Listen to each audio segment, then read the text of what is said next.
हम गुलशन टाउन में एक ऐसा बजट पेश करने में कामयाब हुए हैं कि अगर मैं उसके बारे में ये दावा करूं तो शायद ये मुबालगा नहीं होगा कि पाकिस्तान के किसी भी टाउन का ये पहला बजट है जो आलमी मेयारात को सामने रख के बनाया गया है। और इसकी जो बुनियादी खुसूसियात हैं उनमें से एक ये कि हमने इसमें KPIs को इंक्लूड किया है, लोगों को अकाउंटेबल बनाया है, अफसरान को और अमले को और महकमों को, और इसी तरह से इसमें कम्युनिटी या सिटीजन पार्टनरशिप को हमने शामिल किया है। बहुत ही मुख्तसर वक्त में हमने 3000 से ज़्यादा लाइट्स की कंप्लेंट्स को दूर किया है और इसके नतीजे में तकरीबन 70% गुलशन टाउन का इलाका रोशन हो गया है। इसमें न सिर्फ रोडें शामिल हैं, मरकजी रोडें, गलियां, बल्कि पार्क्स तक के अंदर रोशनी का इंतजाम किया है। 38 के करीब पार्क्स गुलशन टाउन के हिस्से में आए, जिनमें से 7 पार्क्स तो इंशाअल्लाह ताला आने वाले एक हफ्ते के अंदर हम उनका इफ्तिताह करने जा रहे हैं। मजीद 7 पार्क्स के ऊपर इस वक्त काम जारी है। तो इस तरह 14 पार्क्स पे इस वक्त साइमल्टेनियसली काम हो रहा था। अगर कहीं रोड पे गटर बह रहा होता है तो 24 घंटे के अंदर अंदर ये कंप्लेंट्स दूर हो जाती हैं, जबकि इससे पहले हफ्ता और 10-10 दिन जो है वो गटर की कंप्लेंट्स न सिर्फ रिजॉल्व नहीं होती थी बल्कि रोडों पर चलने वाले अफराद को, पैदल चलने वाले अफराद को, गाड़ियों में गुजरने वाले अफराद को जहमत उठानी पड़ती थी। 13D का इलाका है कि जहाँ पे तकरीबन 500 से 600 के करीब फ्लैट्स ऐसे हैं जहाँ पे पानी का शदीद मसला था। नाजायज कनेक्शन के जरिए मुख्तलिफ जगहों पे पानी दिया जा रहा था, लेकिन अल्हम्दुलिल्लाह इस वक्त हमारी कोशिशों से उन 500-600 फ्लैट्स को पानी की फरहमी का सिलसिला शुरू हुआ है। हम एक कॉन्सेप्ट लेकर आए हैं कम्युनिटी सेंटर का कि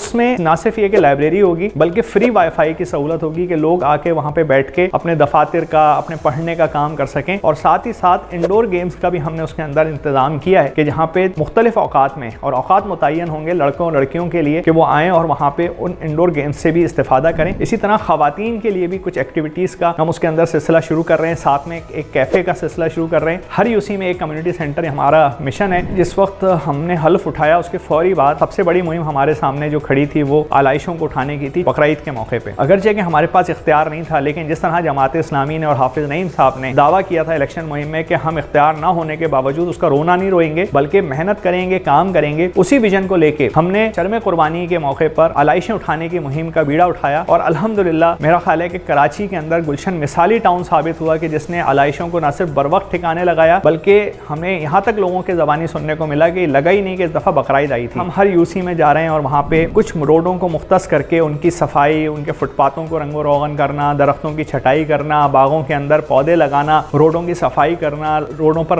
रोशनी का इंतजाम करना। और इस मुहिम को हमने नाम दिया है आओ मिलकर गुलशन को गुलशन बनाएं। और ये असल में कॉन्सेप्ट ये है कि कोई भी काम अकेले नहीं कर सकते, अगर इसमें हमारे साथ हमारा अमला, मुंतखब नुमाइंदे और सबसे बढ़कर गुलशन में रहने वाले लोग जब तक इसकी ओनरशिप नहीं लेंगे और हमारा साथ नहीं देंगे उस वक्त तक हम कोई बड़ी तब्दीली नहीं ला सकते। लेकिन अल्हम्दुलिल्लाह हमारे इस विजन को लोगों ने बाय किया है और इस वक्त खुद गुलशन की आवाम भी, हमारे मुंतखब नुमाइंदे भी और हमारा अमला भी अमलन हाथ में हाथ डाल के और कदम से कदम मिलाकर चल रहे हैं। और अल्हम्दुलिल्लाह हम गुलशन को गुलशन बनाने के मिशन की तारीफ की तरफ जो है वो तेजी के साथ अपने कदम बढ़ा रहे हैं और आने वाले दिनों में लोगों को गुलशन इकबाल वाकई में गुलशन नजर आएगा।